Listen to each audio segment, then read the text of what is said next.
Hey guys, and welcome to another brand new video. In this video, we actually have a pretty huge, and probably one of the biggest news we'll probably talk about throughout this week, is that PlayStation itself is now being sued for over $5 billion. Like, some huge amounts. Like, this is more money than they paid throughout the entirety of their Bungie acquisition.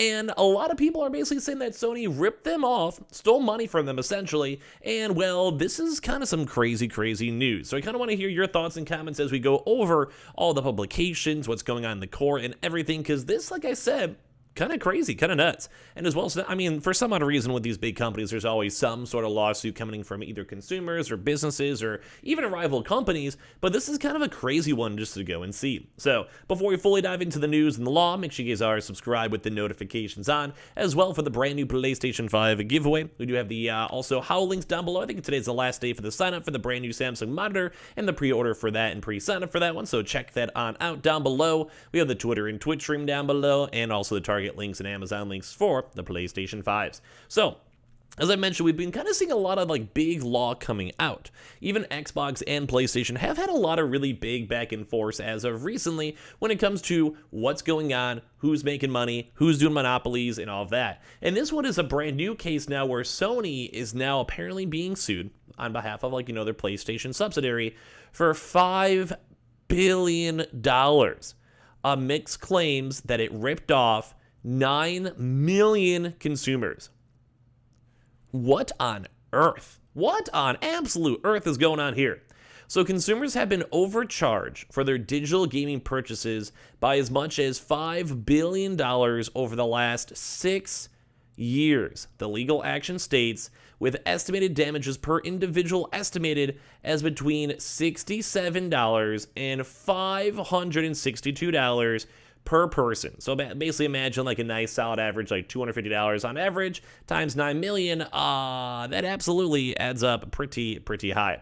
So the big issue I think with a lot of this initially is that, will it have a case? Will it go far? Is it like, what does the merit there? And also, I guess just for the general question for the video, have you guys felt ripped off by anything from PlayStation and all of that? I'll give my really quick chime in too, and I'll probably chime in more throughout the video, obviously, but I would actually almost want to say somewhat, yeah, especially with them trying to go push a slightly higher price point on the $70 price point, when also you compare that to, say, Steam or also Epic Games Store, Xbox, that also have been selling games for slightly cheaper, so $10 cheaper, which I think is somewhat rough, and as well their amount of sales, amount of in-game inventory, you know, in-store price points never really going down, is some stuff to at least consider when it comes to a legal case. So Sony's PlayStation is being sued for $5 billion by 9 million claimants amid accusation that it ripped people off with overpriced games and in-game purchases. The legal claim is a collective action against the gaming company brought by consumer rights champion Alex Neil. It accuses the company of breach of competition law by abusing its market power to impose unfair terms and conditions on game developers and publishers, forcing up prices for the consumers. It also this is kind of like another big separate topic that we'll probably broach on in separate videos. It allegedly ripped people off by charging a 30% commission on every digital game and in-game purchase made through the PlayStation Store. So that's kind of like the big brunt of all of this, is that they're trying their best to go on either, let's say they have to have very specific coding rights, so in terms of like the game or how it ends up on PlayStation or how it's developed, all of that stuff. Yeah, that's a big issue, mainly because if you have to go charge extra money and you're a big PlayStation platform, sometimes like for the biggest game, like sometimes the sales are the highest on PlayStation. Like that is a known fact from legal court law showcasing these numbers.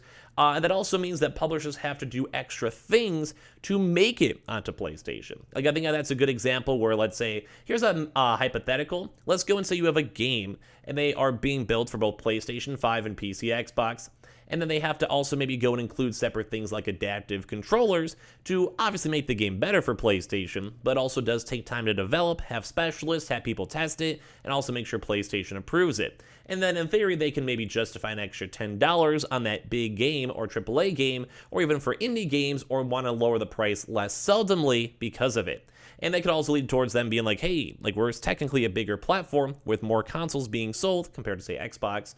or as well maybe slightly different from the Switch, Steam Deck, etc., because it's just different markets. So because we have our own possible monopoly, let's go and charge people more money. I think a good example, as I mentioned before, sometimes games that are $70 for $60 with very minimal changes just because the platform demands either, like I said, specific like internal controller changes, adaptive feedback, or other various PlayStation 5 additions. The big thing too as well is this is going to regards on, say, the Apple Store. So if you guys remember, Apple Store and Epic had a really big back and forth, and people basically having to go buy things through the Apple Store and games not getting their fair commission. And this is also now a part 2 with PlayStation, where it is allegedly now overcharging by 30% commission for every digital game and in-game purchase. So that basically be like you go and have a game like 2K, FIFA, Call of Duty, whatever it is, Overwatch. And they also have to go and give a bigger commission cut for every game that was sold through PlayStation. So a good example for that would be Xbox charges 10%, and then you go and you do the microtransactions, whatever. They get the money for hosting it and their player base.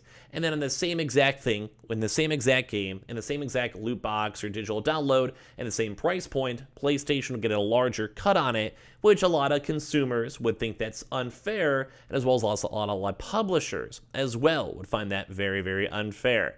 And that also kind of comes into if publishers are making less money, typically they would like to maybe charge more money to kind of go and counteract it. Like you guys are probably seeing a lot when it comes to the grocery stores, where if they're not making as much money, they have to bump up the price, or maybe things, say, for gas stations, like Chipotle, McDonald's, or whatever.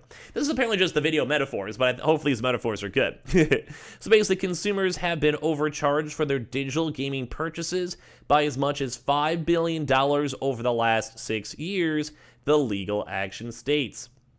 That's a lot of money. That's a lot of money, especially if you compare on how much Sony's even worth, or even PlayStation's worth overall. According to the claim filed with the Competitive Appeal Tribunal on Friday, anyone in the UK who has purchased digital games or add-on content for their console or via the PlayStation Store since the 19th of August in 2016 is included in the claim and is potentially entitled to compensation. As we mentioned at the start of the video, the estimated damages per individual member of the class is between 67 euros and 562 euros. The game is up for PlayStation, said Miss Neal. So this is kind of some crazy stuff, because as well, this is basically kind of, the lack of better terms for this whole law case is that the lawyers want to go and say, hey, you're getting ripped off if you're playing on the PlayStation. You're getting ripped off by being overpriced. Now, I don't necessarily mind too much. Like, if I got to pay an extra few bucks, I'm not the biggest fan. I'm not happy about paying extra money. I don't think anyone is. But I can understand it depending on, the platform, what their terms are, and all of that. Now, am I saying it's fair? No. Am I saying I want higher prices? No. I'd prefer lower prices with better competition. But, I can understand how Sony maybe somehow got to this. It is a little bit on the greedy side, though, if you guys look at, say, the App Store on your Android devices or iPhone Store, too, as well, where they're also trying their best to charge up as best as they possibly can. So it is a little bit all over the place when it comes to price points and everything else. So with this, we have a statement from Ms. Neal stating, "With this legal action, I am standing up for the millions of UK people who have been unwittingly overcharged. We believe Sony has abused its position and ripped off its customers. Gaming is now the biggest entertainment industry in the UK, ahead of TV, video, and music, and many vulnerable people rely on gaming for community and connection. The actions of Sony is costing millions of people who can't afford it, particularly when we're in the midst of a cost of living crisis and the consumer purse is being squeezed like never before." Alex Neal is advised by law firm Milberg London LLP. The partner leading the case, Natasha Pierman, said, "Sony dominates the digital distribution of PlayStation games, and in-game content. It has deployed an anti-competitive strategy which has resulted in excessive prices to customers that are out of all proper proportion to the cost of Sony providing its services. This claim is only possible because of opt-out collective action regime that was introduced by the Consumer Rights Act of 2015, a regime which Alex fought to introduce. We are looking forward to working with Alex and making sure that the regime achieves its aims of protecting and compensating consumers. The action is funded by Woodsford, a specialist team of litigation and arbitration experts investing in large commercial claims, so class members will not have to pay any of these costs of the action on their own. So basically, the end of the day is that it seems like PlayStation has been overcharging both for publishers and also normal consumers, and is now being sued for billions upon billions of dollars. Give me your thoughts. Do you guys think that Sony's been kind of doing the same thing here in America and other regions? Do you think it's like a pretty big monopoly? What are your thoughts? Comment down below. As well as make sure you guys check out the nice how links down below. Link down below for both the Target links for the PlayStation 5s, or as well also for the brand new Samsung monitors. We have the Twitter and Twitch stream down below. And make sure you guys are subscribed with the notifications on and check out the Amazon links down below.